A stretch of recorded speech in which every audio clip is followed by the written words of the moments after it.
Police officers, what was your oh shit moment? Was doing a welfare check at a house for a suicidal male.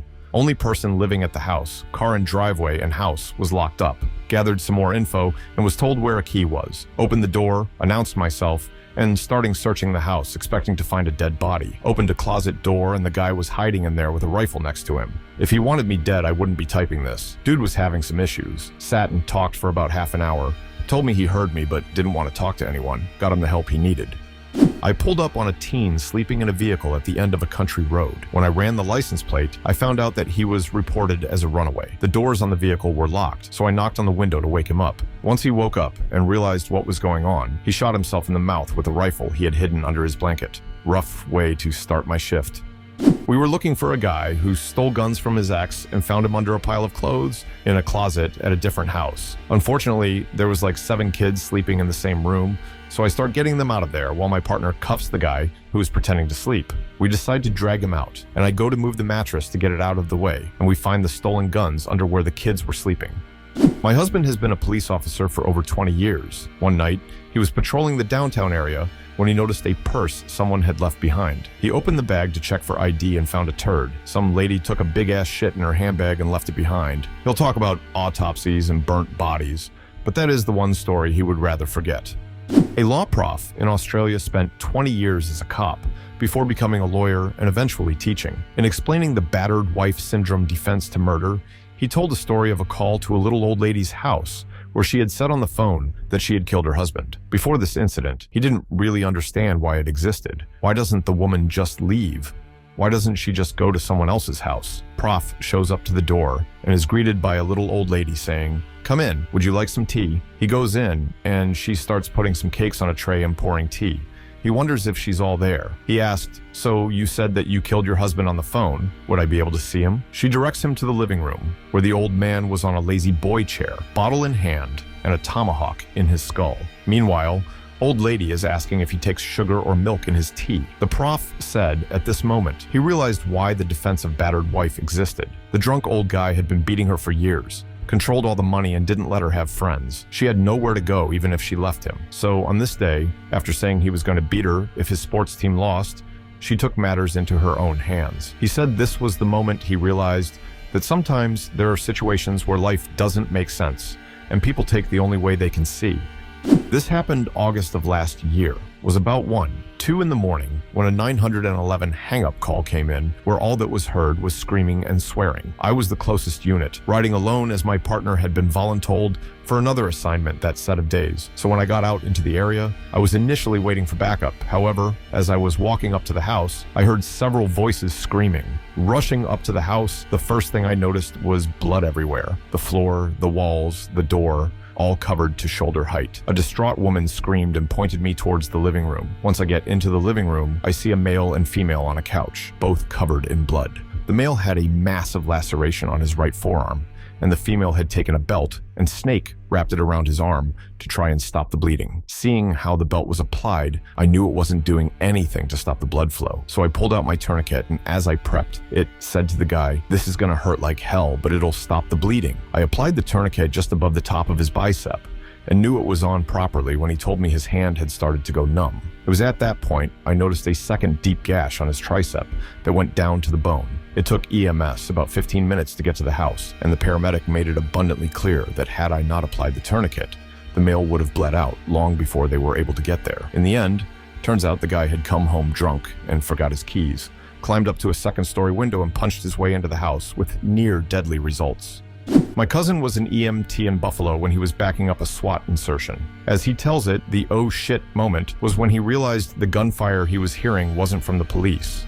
A suicidal girl was dropped off at the hospital. Myself and my colleague were there escorting another prisoner from custody. This girl came and spoke to our prisoner. They'd never before, but they were just making idle hospital waiting room chit-chat. The girl vanishes, not bothered. We don't know why she's there, who she is. We just assumed she'd gone somewhere else. After a while, our prisoner says, "That girl has been in the toilet a long time. Perhaps she's having a big poo." We laugh and then realize it had been a while. So I start banging the door. No answer. Door locked. I unscrew the lock and she sat there, wheezing and not super responsive. My colleague goes for help and a nurse comes and unzips her jacket, and she's made a ligature from a sock, and she's blue and not breathing. I managed to cut it off, It was on tight, we couldn't get scissors in to cut it, and she's taken through to get checked. Now, breathing again. My partner goes with her. I'm stood by the door with my prisoner getting air. The whole thing is stressful. This happened in the middle of a busy A&E, ER for you Yanks. People are just looking at me. Next thing I know, a healthcare assistant is running out to me because this girl is now becoming violent and my partner needs help.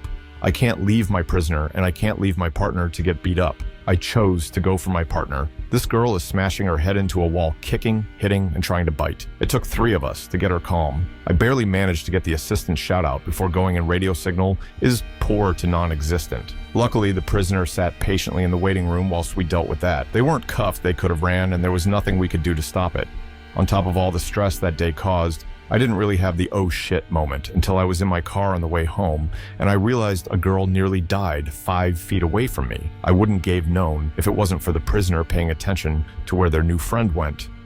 As a rookie, I was responding to an alarm at a restaurant that was supposed to be haunted by a woman. The first officer that arrived was an older officer that didn't do much and didn't ever get excited on the radio. As soon as he arrived, he asked for a second unit in a high-pitched tone. As I pulled in, he had a shotgun out and he was leaned up over his hood. My first thought was, oh shit, someone is breaking in. When I ran up to him and asked what up, all he said was, as he pulled up and his lights hit the building, a woman jumped off the roof and disappeared. He was clearly shook. Me and another officer checked the building and found no evidence that someone had been there. It made an impression on me, and I never went back to the restaurant at night without another officer.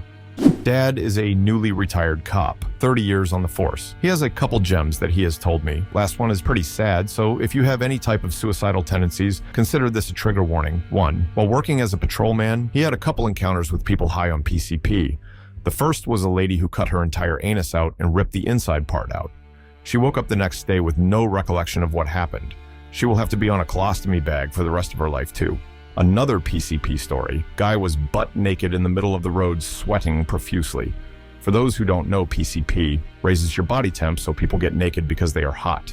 The guy used a broken glass bottle to cut his genitalia off, balls and everything.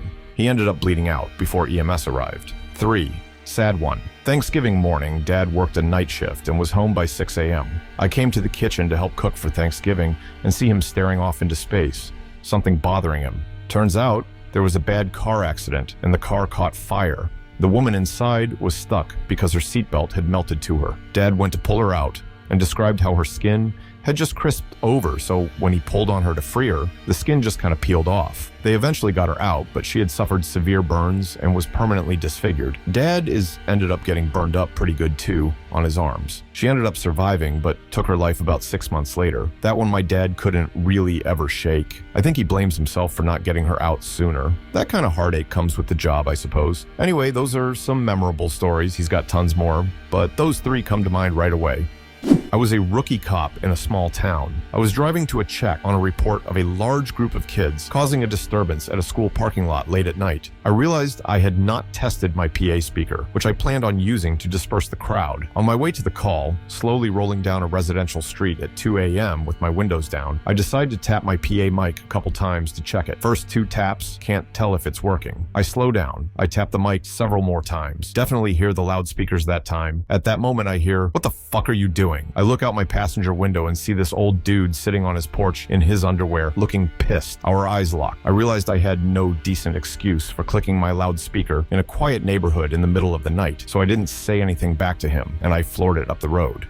Definitely an oh shit moment at the time. Maybe different than what OP is looking for, but I get tired of traditional war stories. The awkward on this encounter was through the roof.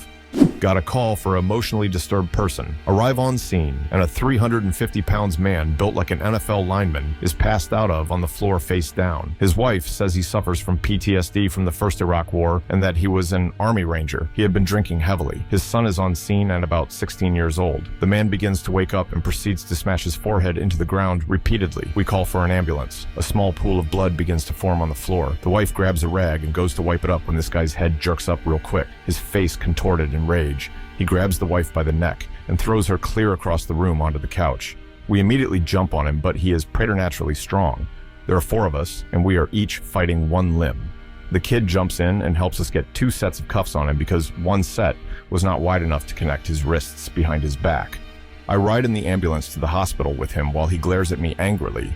reciting his military registration number and telling me I won't get any information out of him and that I'm a towelhead. I don't remotely look like I'm from the region. The entire ride, I hope that he doesn't break out of the cuffs. If I'm being honest, I'm not sure we would have gained control of him if the kid hadn't helped.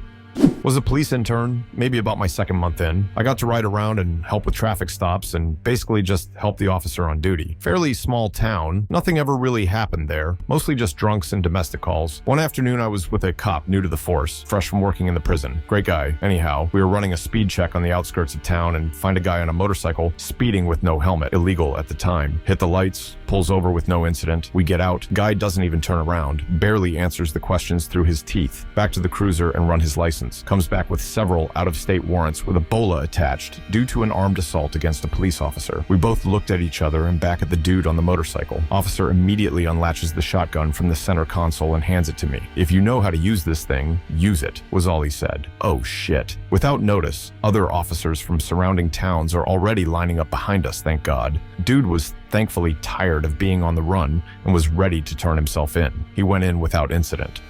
Kid drowned at a local pool, so I had to tag along with the ambulances for an investigation. I got there first and saw his father holding him crying, and my heart sank. I ran over there and tried to perform CPR to the best of my ability for about 10 minutes before the ambulance arrived. He woke up right as it pulled onto our street. I proceeded to visit him in the hospital, and now he swears he wants to be a police officer.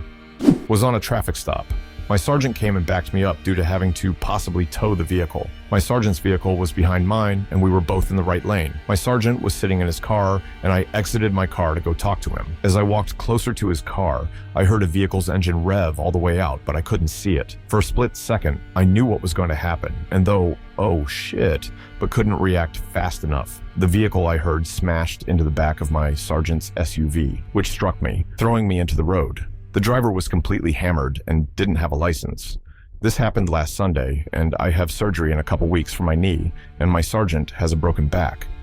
My older brother is a cop. He got a call about a suicidal teenager behind a school with a knife. He rolled up to the spot, and when the kid noticed him, he immediately started hacking at his own neck with the knife. My brother sprints over to him and tases him. Saved the kid's life. It's all on body cam. Shit is fucking wild. Not me, but a drill sergeant I had in basic training. On her first shift, her first call was a mom who had gone crazy. She bit the penis off her 6-year-old and used it to choke and kill her baby. It was a total bloodbath. My mate had an oh shit moment on his first week of solo traffic patrols. Pulled a drunk guy over, and the trunk literally had 2 people just chilling in it, asleep. When I was responding to a simple trespass after warning call, and upon me making contact with the trespassed individual, he charged myself and my zone partner with a pair of scissors. It was actually before I was sworn in, still as a cadet in the highway patrol, loading live rounds into my service revolver for the first time. Like these could kill someone.